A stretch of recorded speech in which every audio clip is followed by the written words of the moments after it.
বৰক্ষেত্ৰী সমষ্টিত আমাৰ নিৰ্বাচনী সভা আছিল। বৰক্ষেত্ৰী আগতে গুৱাহাটী লোকসভা সমষ্টিত আছিলে। প্ৰথমবাৰৰ বাবে বৰক্ষেত্ৰী ৰাইজে বৰপেটা লোকসভাত ভোট দিব। আপোনালোকে জানে যে বৰপেটা লোকসভাত আমাৰ প্ৰাৰ্থী অসম গণ পৰিষদ দলৰ ফণীভূষণ চৌধুৰী ডাঙৰীয়া। সকলোকে মই আহ্বান জনাইছোঁ যাতে হাতীৰ ছবিত সকলোৱে ফণীভূষণ চৌধুৰী ডাঙৰীয়াক ভোট দি জয়যুক্ত। মনোৰঞ্জন তালুকদাৰ ক'ত উঠিছে?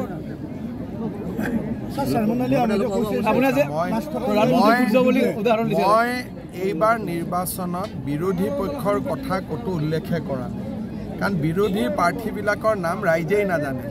মই ক'লে মই মনত পেলাই দিয়া হ'ব। সেইকাৰণে ময়ো এতিয়া ইয়াতে যদি আপুনি 10জনক সোধে কংগ্ৰেছৰ প্ৰাৰ্থী কোন নামেই নাজানে, বোলে CPMৰ প্ৰাৰ্থী কোন নামেই নাজানে, নিৰ্দলীয় কোন নামেই নাজানে। সেইকাৰণে মই আৰু কাকো মনত পেলাই দিয়া নাই।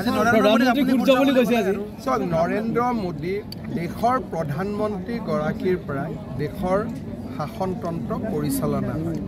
প্ৰধানমন্ত্ৰীগৰাকী যেতিয়া সুস্থ থাকে, স্বাস্থ্যৱান থাকে আৰু তেখেতৰ বিবেক আৰু জ্ঞান বুদ্ধি যেতিয়া জনগণৰ পক্ষত থাকে, তেতিয়া ৰাজ্য চৰকাৰবিলাক নিজে নিজেই ভাল কৰি চলে। নৰেন্দ্ৰ মোদীৰ দৰে যদি নেতা এজন নাথাকিলেহেঁতেন ভাৰতে কোভিড পৰিস্থিতিৰ কেনেকৈ মোকাবিলা কৰিলে।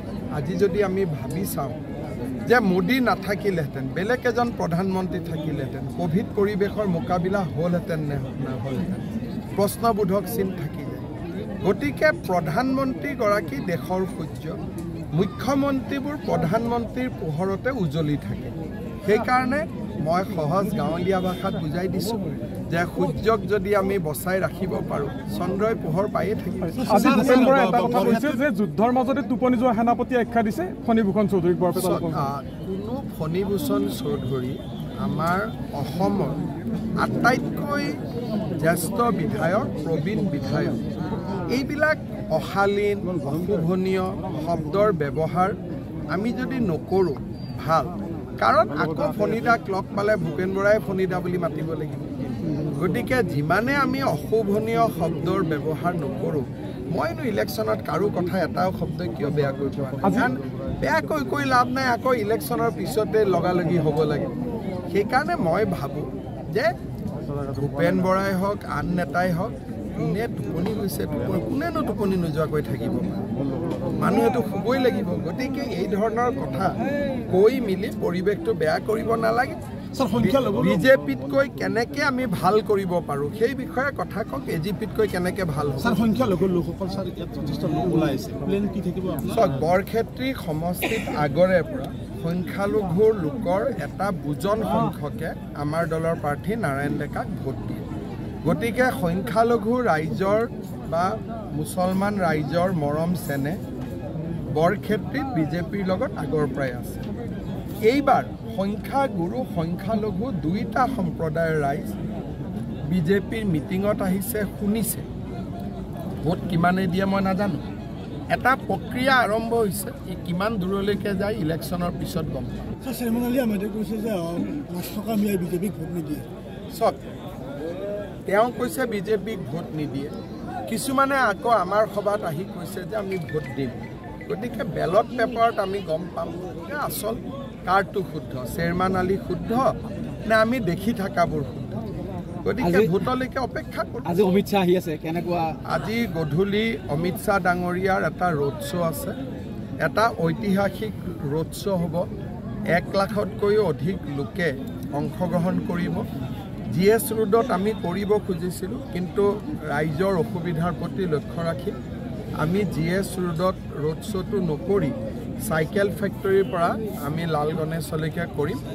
আৰু মই ভাবোঁ যে শান্তিপূৰ্ণভাৱে হৈ যাব। মই এটা আপোনালোকৰ জৰিয়তে অনুৰোধ কৰিম, কোনো মহিলাই যাতে কেঁচুৱা লৈ ৰোড শ্ব'ত নাহে, কাৰণ আজি যথেষ্ট মানুহ হ'ব।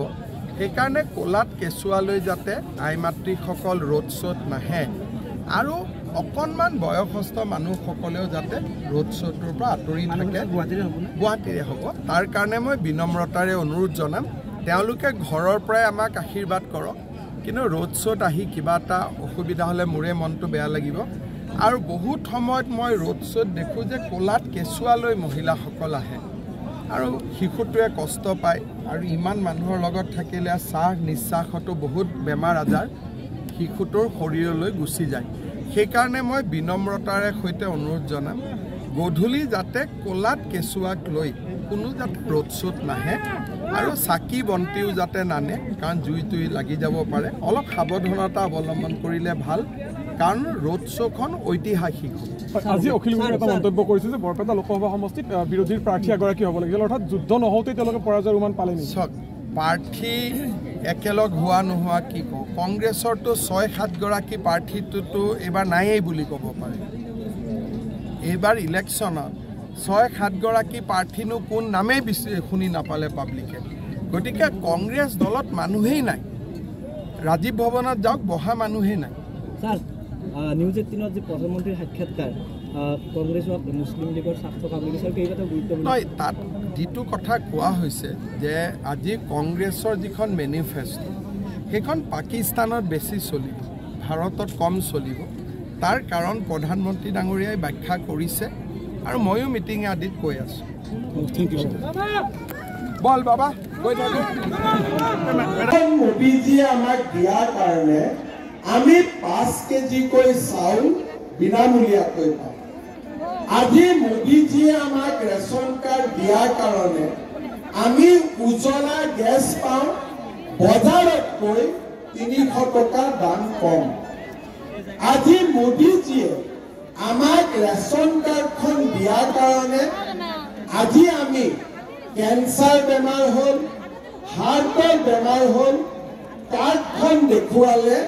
5 লাখ টকালৈকে বিনামূলীয়া চিকিৎসা পায় আজি মোদীজীয়ে আমাক বেংক একাউণ্ট দিলে সেইকাৰণে মই অৰুণোদয় দিয়া আৰম্ভ কৰিলোঁ এতিয়া যাৰ ঘৰতে ৰেচন কাৰ্ড আছে তেওঁৱেই অৰুণোদয় পায় আৰু খুজিলে তাও বেংক একাউণ্টত জমা হয় আজি মোদীজীয়ে বেংক একাউণ্ট খোলাৰ সুবিধা কৰি দিয়াৰ কাৰণে মইনা আঁচনি এইবাৰ ছোৱালীবিলাকে বেংকৰ একাউণ্টত টকা পাব ক্লাছ 9ত আমি চাইকেল দিছোঁ আমি ভাল ৰিজাল্ট কৰিলে স্কুটি দিছোঁ ধান আমি আগতে 600 টকাত ধান বিক্ৰী কৰিছিলোঁ এতিয়া 2200-2300 টকাত আমি ধান বিক্ৰী আগতে সৰিয়হ আমি